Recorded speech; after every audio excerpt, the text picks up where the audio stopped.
Oke, kita lanjut ke uh, abad yang ke-11 sampai 16. Ini tahun 1000 sampai kira-kira 1500 dalam sejarah misi. Dan untuk menjelaskan atau mengerti sejarah misi Gereja Katolik nanti, harus mengerti apa yang terjadi sebelumnya. Nah, ada pengaruh gerakan biarawan yang sangat penting karena mereka melihat situasi yang ada di dalam gereja dan mereka merasa kurang puas dengan itu. Jadi mereka mulai gerakan itu, komunitas masyarakat biarawan. Ada yang disebutkan biarawan Cistercian yang didirikan oleh Bernard dan mereka atau biarawan putih, dan mereka bersifat misi. Jadi kalau mereka mulai frustrasi dengan keadaan di gereja yang agak mewah pada waktu itu, paus sangat kaya, ada beberapa paus pada waktu itu yang korupsi, dan ada situasi di gereja tidak baik. Contohnya, kalau kita di dalam ceramah yang kedua kita berdiskusi atau membahas tentang kewajiban untuk pakai bahasa Latin dalam ibadah itu dipaksakan terhadap gereja-gereja di Eropa. Nah, kalau kita memikirkan tentang selama beberapa abad, mereka hanya bisa dengar khotbah dalam bahasa Latin, hanya bisa dengar liturgi dalam bahasa Latin, lagu-lagu bahasa Latin, pembacaan firman Tuhan dalam bahasa Latin, walaupun mereka belum mengerti apa akan terjadi dalam gereja itu. Gereja-gereja itu jemaat tidak mengerti Injil. Itu kenapa saya mengatakan bahwa sebelum Injil, sebelum reformasi, menurut saya di Eropa belum diinjili. Karena ada banyak yang tidak mengerti Injil. Karena pendeta pun tidak mengerti bahasa Latin. Mereka hanya membaca Latin atau liturgi dalam bahasa Latin tetapi belum mengerti. Jadi kalau mereka mengerti Injil, kalau mereka mengerti kebenaran, kalau mereka belum mengerti Injil, belum mengerti kebenaran, belum mengerti Alkitab, pasti kehidupan mereka belum diubah, belum berkembang. Jadi gereja agak dingin. Dan korupsi itu biasa saja. Banyak pendeta atau imam, pastor yang tidak mengerti Injil sendiri, mereka mengajar saja seperti panggilan, tetapi bukan panggilan dari Tuhan. Ini mungkin ditentukan oleh orang tua untuk menjadi pastor, menjadi orang gereja dan lain sebagainya. Jadi oleh karena itu ada beberapa gerakan di dalam gereja yang melawan, yang memprotes terhadap kondisi keadaan yang ada di gereja. Ada yang pertama itu Sisterta biarawan putih. Nah, jadi mereka merasa frustrasi karena kekayaan di dalam gereja. Jadi mereka keluar membangun masyarakat komunitas yang kecil, membangun gedung-gedung lain dan lain sebagainya supaya bisa melayani jemaat. Nah, masalahnya walaupun mereka tidak boleh memiliki sesuatu pun, buku juga tidak boleh dimiliki, apa yang diberikan kepada mereka. Kalau ada orang yang mau mempersembahkan sesuatu kepada mereka, karena mereka tidak boleh memiliki sesuatu, mereka diberikan tanah. Dan di Eropa, tanah adalah tanda kekayaan. Semakin banyak tanah, semakin kaya. Jadi banyak biarawan itu Cistercian menjadi sangat kaya walaupun mereka memprotes terhadap kekayaan yang ada di gereja. Mereka menjadi kaya karena diberikan tanah. Jadi ada kelompok di bawah itu yang keluar lagi. Jadi mereka seperti kalau ini Eropa Barat dan mereka keluar ke tempat yang pedalaman, untuk membangun masyarakat, komunitas biara, dan menjadi lebih kaya. Mereka pindah lagi. Dalam proses itu gereja diluaskan. Jadi seperti misi tidak dengan sengaja, oleh karena mereka memprotes tentang kekayaan. Jadi ini salah satu gerakan yang terjadi dalam abad yang ke-11. Dan misi ke Eropa Utara yang biasanya berkaitan dengan pertobatan raja. Kalau raja bertobat, semua ikut, walaupun mereka belum mengerti. Jadi itu agama kafir yang ada di dalam Eropa Utara. Kalau mereka bertobat dan mereka seperti terpaksa untuk menerima agama baru ini, tetapi belum mengerti. Gereja diluaskan, tetapi mungkin kita bisa bertanya, apakah kebenaran diluaskan? Apakah Injil diluaskan? Jadi gereja ada, tetapi Injil mungkin belum. Nah, itu kenapa perang salib terjadi. Karena dasar kondisi keadaan gereja pada waktu itu kurang sehat. Itu sangat bersifat politik, sangat bersifat ekonomi, sangat bersifat militer. Jadi ada uskup Urban yang atau paus yang panggil beberapa orang bangsawan untuk ikut dalam perang salib, pergi ke Yerusalem untuk mengambil tanah suci lagi. Jadi karena mereka menganggap karena Yerusalem itu tempat kematian Yesus, itu dianggap tanah suci, itu diambil oleh orang Islam sampai sekarang, dan mereka merasa mereka harus ambil tanah itu lagi atau kembalikan tanah itu dalam tangan gereja. Ada kesalahpahaman menurut saya bahwa tanah itu adalah tanah yang suci. Sekarang kita semua dalam Yesus adalah tanah yang suci. Tetapi itu menjadi kesempatan atau mereka coba mengambil lagi tanah Yerusalem. Jadi perang salib. Nah, jadi banyak orang bangsawan pergi, mereka memimpin tentara-tentara dari daerah mereka, dan mereka pergi. Jadi motivasinya itu ambil tanah. Mereka membuat hal ini seperti hal yang rohani. Mereka coba karena mereka mengatakan bahwa di situ Yesus disalibkan ulang-ulang.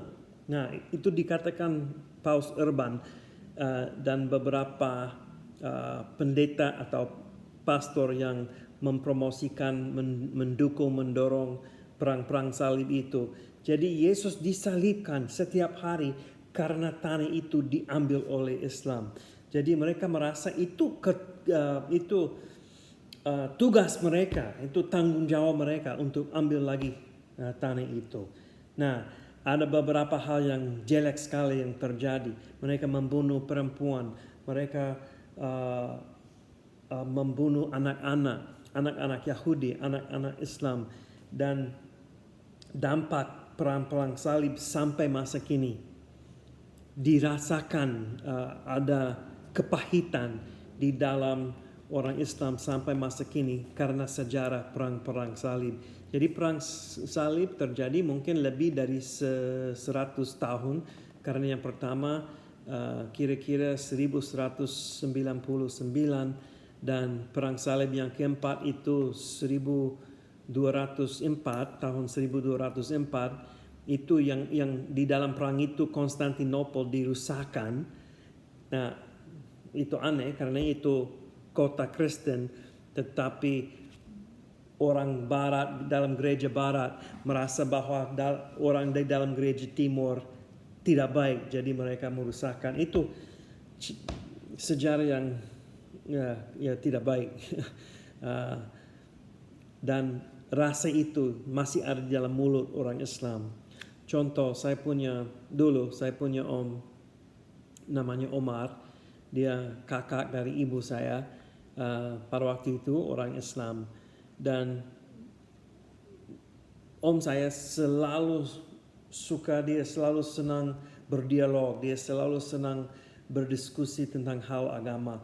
Dan sebagai keponakan saya dalam kebudayaan Timur Tengah, saya tidak bisa langsung berkata sesuatu. Saya harus tunggu kalau Om Omar bertanya sesuatu saya bisa menjawab. Dan ada kesempatan dia bertanya tentang agama Kristen dan saya menjawab, dan dia langsung mengatakan tapi bagaimana perang salib. Jadi itu seperti diajarkan kepada orang Islam untuk tetap pahit terhadap perang salib itu, walaupun itu sudah 900 tahun yang lalu, tapi masih berdampak sampai sekarang. Nah, oleh karena kondisi gereja, oleh karena masalah-masalah dengan perang salib, oleh karena kejahatan yang ada di dalam gereja, ada beberapa orde baru yang muncul, orde Fransiskus, orde Dominikan. Nah, kedua orde ini menjadi orde misi. Jadi mereka bersifat misi. Dominikan itu dikatakan orde pengkhotbah karena mereka berkeliling, mereka berkhotbah, dan mereka mendirikan beberapa universitas yang sampai sekarang adalah universitas yang paling terkenal di Eropa, seperti universitas di Oxford, universitas di Paris, Prancis. Tetapi pada waktu itu universitas itu didirikan untuk mempersiapkan pengkhotbah, mempersiapkan hamba Tuhan dalam Dominikan, orde Dominikan.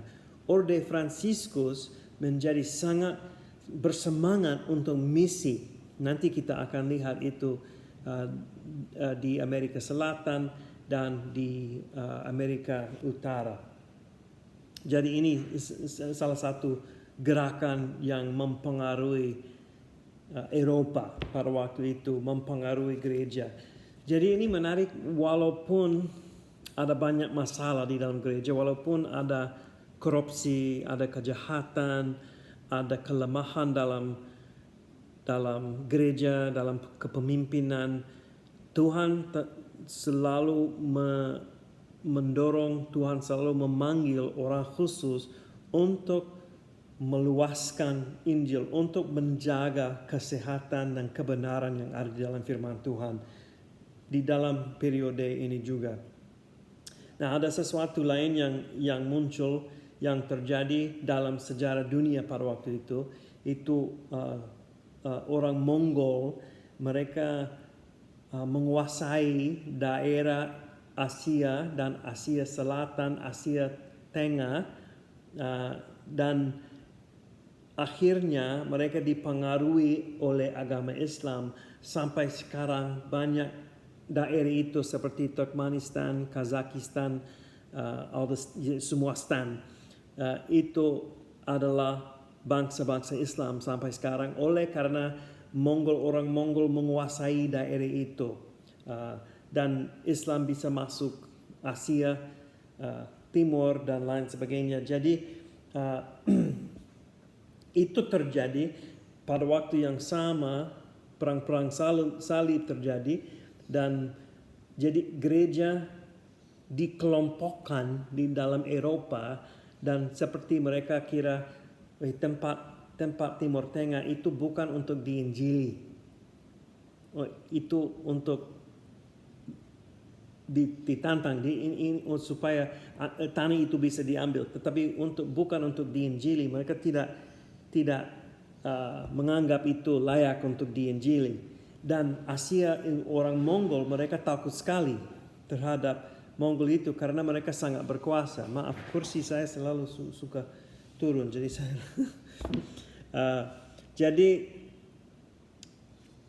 misi mungkin lebih dingin pada waktu itu, kurang aktif, kecuali gerakan orde yang baru yang merasa frustrasi dengan kondisi yang ada di dalam gereja. Contoh Fransiskus yang mendirikan orde Fransiskus, dia sangat frustrasi karena dia salah satu orang tentara di dalam perang salib, dan dia orang kaya, dia menolak semuanya, menjual semuanya harta benda supaya dia bisa dengan jasa saja bisa melayani masyarakat untuk Injil. Nah, ada salah satu contoh orang misionaris pada waktu itu, abad yang ke-14, yang punya hati untuk orang Islam selain Franciscus, tetapi Raymond Lull adalah seorang misionaris yang buat strategi untuk melayani, menjangkau orang Islam.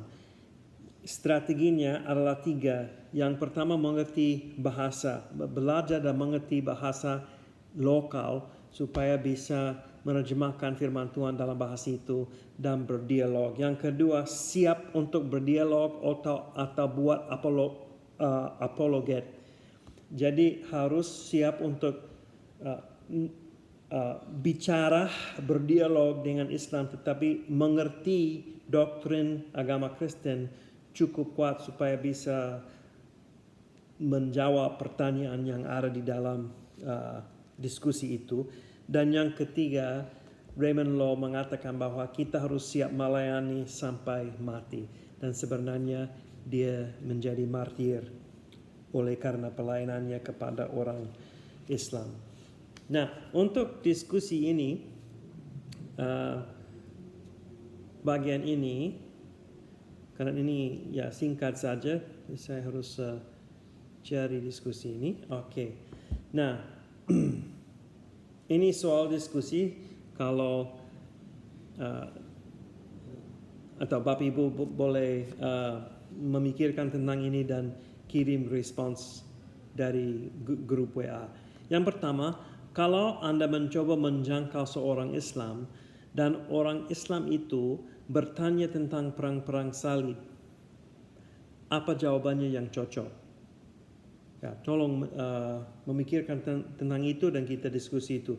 Saya ulangi, kalau Anda mencoba menjangkau seorang Islam atau bicara kepada orang Islam, teman atau orang di toko, dan orang Islam itu bertanya tentang perang-perang salib, apa jawabannya yang cocok? Yang kedua, apa yang sama dan apa yang berbeda antara jihad dan perang-perang salib? Jihad dalam agama Islam, perang-perang salib dalam agama Kristen. Yang ketiga, di Indonesia kita bertanggung jawab untuk menjangkau orang-orang Islam. Bagaimana kita bisa melakukan hal itu dengan baik? Mungkin ada tanggapan, mungkin ada ide-ide, strategi yang dipakai oleh Bapak Ibu.